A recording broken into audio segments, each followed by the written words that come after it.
With durable construction, a broad array of features, and heavy load hauling capability, the Gregory Denali backpack is certainly expedition worthy. Whether you're pushing deep into the backcountry, high up into the mountains, or even into the Arctic. I'm going to take the pack off.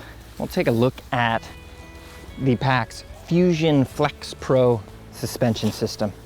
It's what makes this pack capable of comfortably carrying such heavy loads.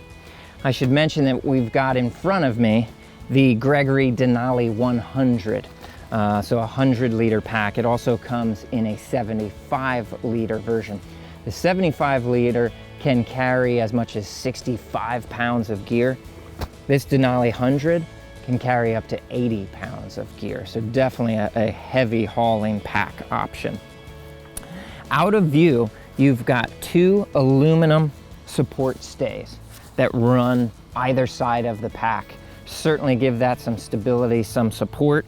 There's also a hollow anti-barreling stay that runs across those stays, basically really firms it up, stabilizes it, makes sure that there's no barreling, that as you've got weight in this pack, that it isn't turning or twisting on you, pulling away from your back.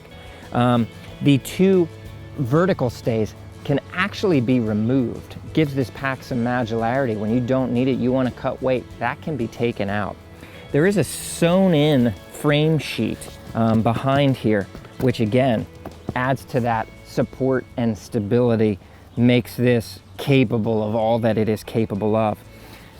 Where it comes into contact with your back, however, you've got this EVA foam back panel, contoured, nice ergonomics to that, fully padded shoulder harness, fully padded hip belt, and in both those instances you've got an auto cant hip belt that will rotate with you, that will move so that you can twist and turn, do what you need to do, but the pack stays stabilized. Same thing going on here with the harness. Some movement there that again allows you to move so you're not restrained, but the weight of the pack stays exactly where you want and need it to. There are some points of adjustability to lift or raise the placement of those shoulder straps. Load lifter straps, certainly adjustable sternum strap, and also adjustability on the hip belt to really dial in that fit. I'll turn the pack back around here. Talk a little bit about the fabrication. The Denali actually replaces Gregory's Denali Pro, a pack that has been just like it is for many, many, many years and has been all over the world, again, tops of mountains, deep into the Arctic.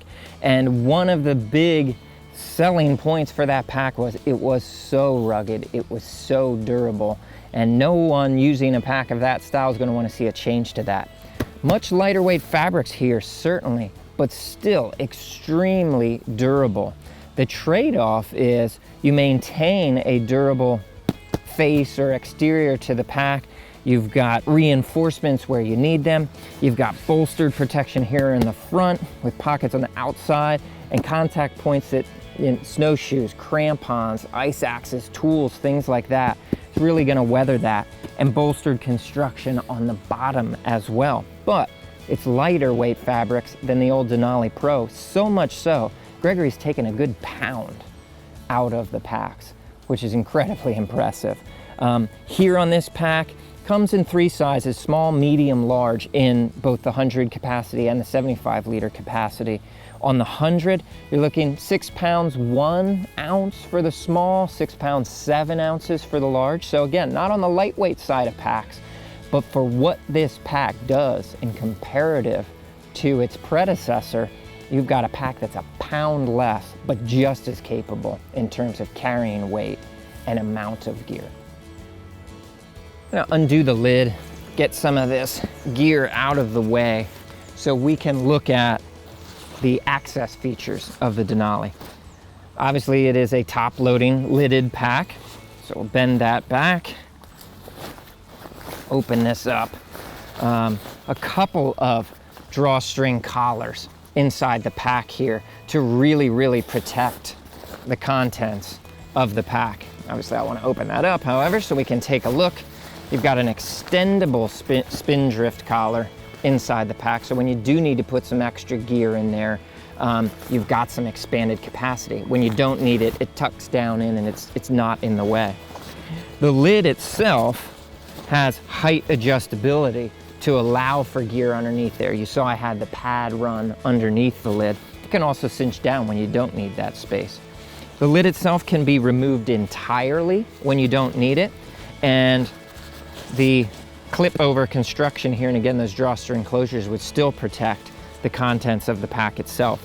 But you've got nice storage with the lid here. You've got a zippered pocket underneath, and you've also got a second zippered pocket in here behind.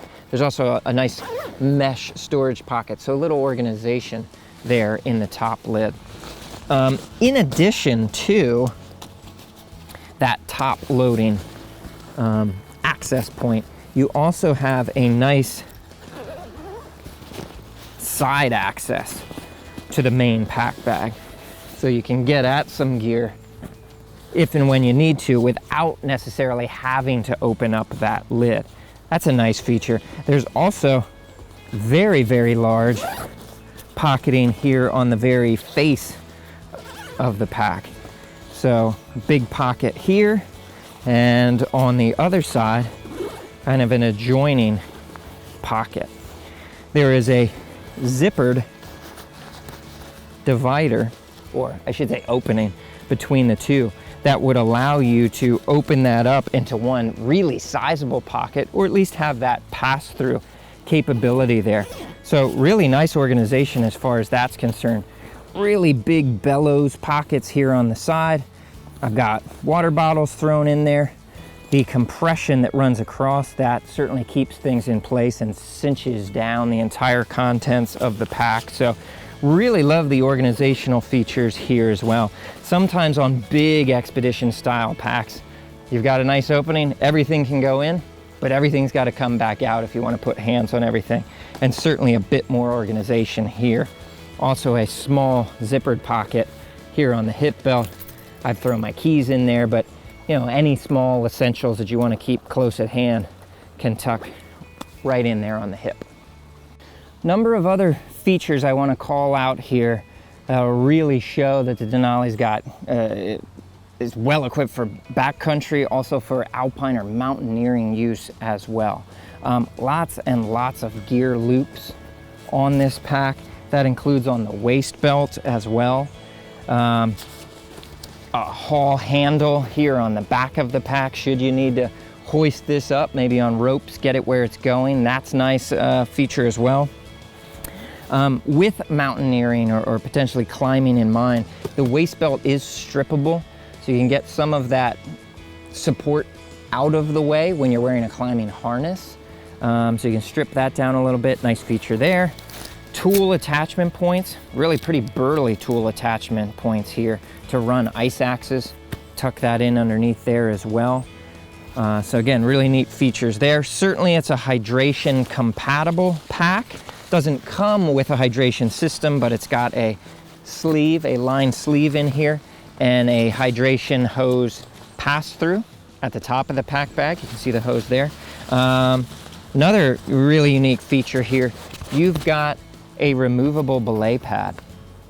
So if you are using this for mountaineering purposes, getting to some point where you're climbing and you're letting out rope for your partner, rather than having to crouch like I am or sit in the snow, you can kneel on the pad, you can sit on the pad, fold it over for a little extra depth, warmth and comfort there. Just a number of features, almost too many to cover here on the Denali series, which I think really points out the fact that with its durable construction, that huge capacity, load hauling capability, and then all of these features, you are certainly looking at a pack you can trust for expeditions, for extended backpacking, anything where you've got to carry a lot of gear, a lot of weight, and can't be bogged down with discomfort or a pack that's just not up to the task.